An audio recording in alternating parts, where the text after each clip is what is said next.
know if anybody knows Granville, 20 years. Yeah.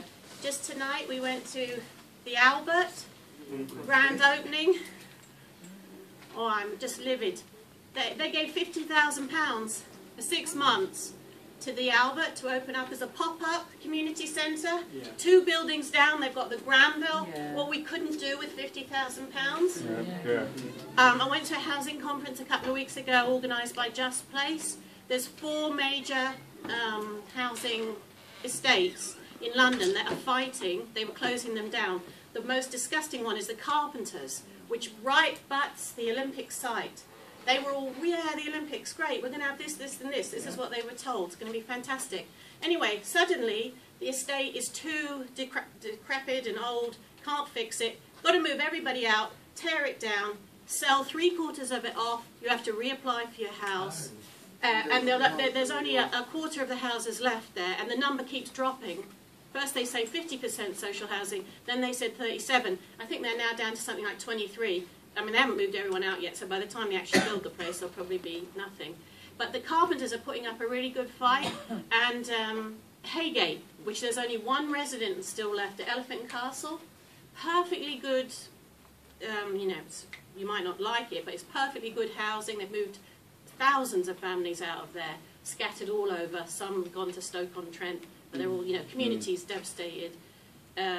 And they're fighting as well. There's a big group fighting there, but there's 4 major estates. I mean, if they get away with this, there's another one in Barking.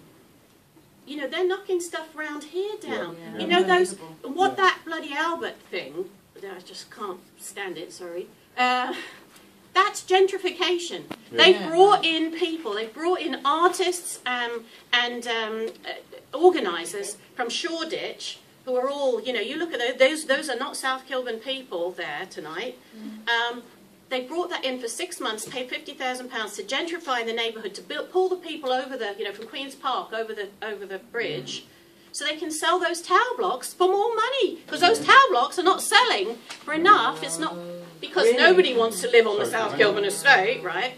Where we all have lived and worked for years and years, and you know it's got its problems, but it's a great place. But this gentrification, I think it's just totally cynical, of pulling these people in. And also, there's another thing where the New Deals was. It was all started with New Deals. That's another story.